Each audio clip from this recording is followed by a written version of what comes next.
Hello, welcome to day 10 of our yarn adventure through the mountains. Let's open up day 10 here, okay, so today is January 3rd. January 3rd.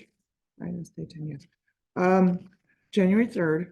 Everybody's kind of getting back to normal routines after the new year, but you know what? Christmas officially goes all the way to Epiphany. So, so it goes for the 12 days.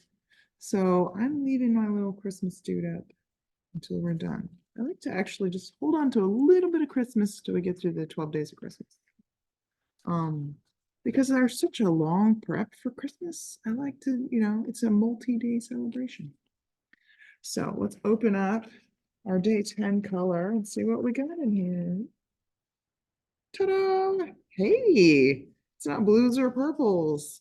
Well, the last one was like a little bit different, but this one is it's green. What? What? It's green? Oh, yeah, it's green. It's gonna look slightly different on your screen, of course, but it's green and it's got a little bit of tan, and yet there's still the snow. Snow hasn't gone anywhere. We still got it. This is, did I spell it right? I think I spelled it right. Mount Kilimanjaro in Africa. And let's get my globe out because I know I forgot it yesterday for Mount Fuji. So, I was busy trying to interview my brother or whatever. So today it's just me. Sorry, no interview. But over here was Mount Fuji in Japan.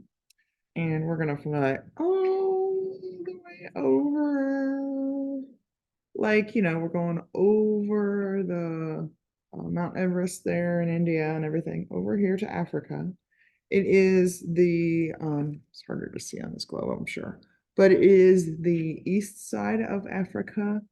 Um, where it's kind of like where that little, it's close to where that little notchy thing goes in, but it's not exactly. The Gulf of Aden right there. It's not right on top of that, but that's can help you find it.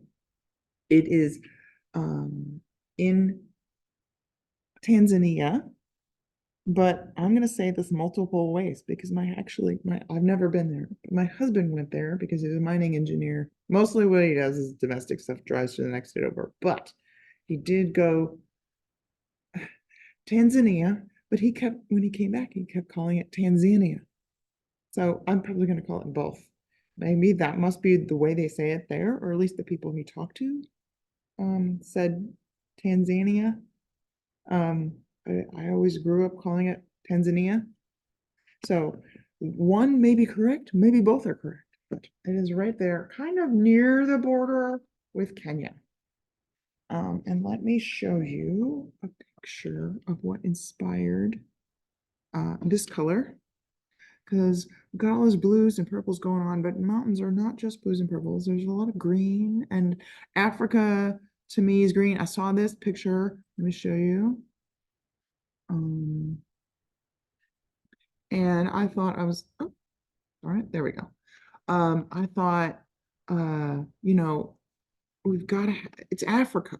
Just can't, it screams the green, the savanna to me, a little bit of tan, just because, there can be dry in certain areas.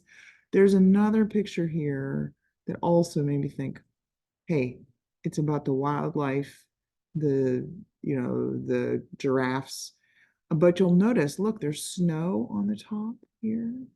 Okay. There's snow on the top. So Mount Kilimanjaro, the name for it, um, comes from, this is, internet research, so I'm probably maybe not even saying Kilimanjaro right. It comes from a word for white in Kachiga. Maybe Kachiga is like a local language spoken there. I'm not sure exactly who speaks it. But why is it their word for white? Because in Africa, they don't have a lot of snow, especially as close to the equator. And of course, Africa is a huge continent, but they don't have a lot of snow. And this is one place where they have a glacier at the top and some snow. Because it's 19,340 feet high.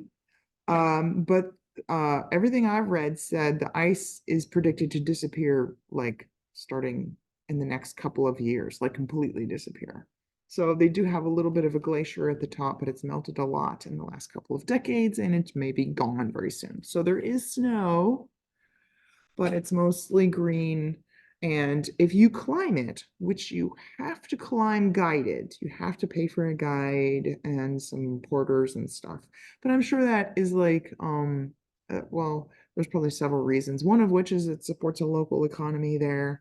Um, and maybe it helps ensure that people don't die while trying to climb it. You can climb it as a beginner, but I think it's supposed to take several days because it is real. It's called the roof of Africa, relatively tall, but it's not actually part of a mountain range. It is like three volcanic cones that are kind of like right on top of each other, and two of them are completely dormant. But there hasn't been a lot of activity in the last one. Um, so it's not like this big range of mountains. It's just like this, what is it called? It's just like a single mountain all by itself. There was another word that I forgot. Um, but if you do climb it, there are 6 different climate zones you will pass through as you go up it. Um, and so you have to like prepare for all sorts of weather. Another reason why you might need a guide. So if you go on a safari, if you're one of those people that can afford to go on a safari in Africa, you could probably climb Kilimanjaro if you were in reasonably good health. They even said on the website, it's like, oh, can people over 50, which includes me now, can they climb this? And it's like, oh yes, of course, but you should be in good physical shape.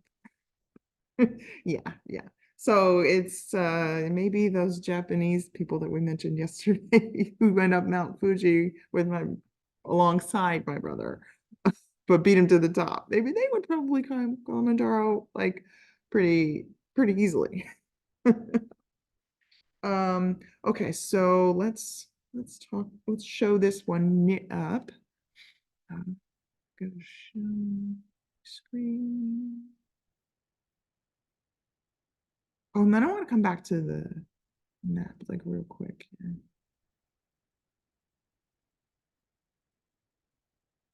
There we go.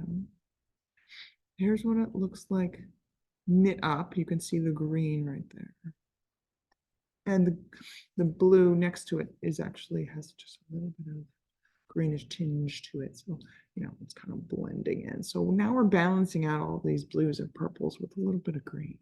And there's still snow. You can kind of see how the little bits of snow, because this is intentional and it's in every color, it's not looking like a mistake. It's intentional that it looks like snow is falling. Here, stop sharing. No, wait, I'll close that out. And here's I don't really know my geography of Africa very well. Um, I used to actually know like all the countries and I can list them off. Like it was some middle school thing that I remembered forever. I don't think I can do it anymore. But if you back up, here is where Kilimanjaro is. There's a lot of countries in Africa that I don't know that much about, and I've not been to the continent yet. Um, but if you zoom in here, Tanzania, whatever it is called, it's right near the border. When my husband went, I think I remember saying like near the Congo, there was like some areas of dispute that you would want to avoid. I think he was much nearer Dar es Salaam. He never got to Mount Kilimanjaro. Was he maybe down in this region? I can't remember. It was more than a year ago. But it's up here.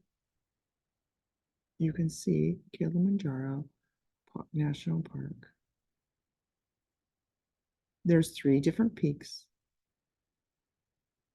And here somewhere, yeah, you can just like click on it and then they give you all the info and you can find out about guiding and taking the safari and all these wonderful things. See, look, you too can book it for $2,000 or something.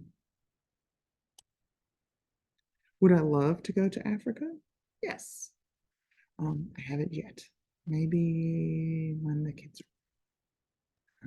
But we forayed into some green now. You know what? I I haven't really made any resolutions for 2024, but one thing I would like to do um is knit a little more green. Look in my closet. I got this out because I was thinking about green today. And I got this out, but I don't really have that many green things. And I do love the color green. So I think I need to dye some more greens and knit some more greens this year. I do really love the color green, especially as like spring gets closer and stuff. This is not necessarily a spring green. This is more Savannah what I was going for. But I need some more greens. Makes me think about spring. Um, and if you don't have red next to it, doesn't make me think of Christmas. But I will check in with you tomorrow for day 11. Bye.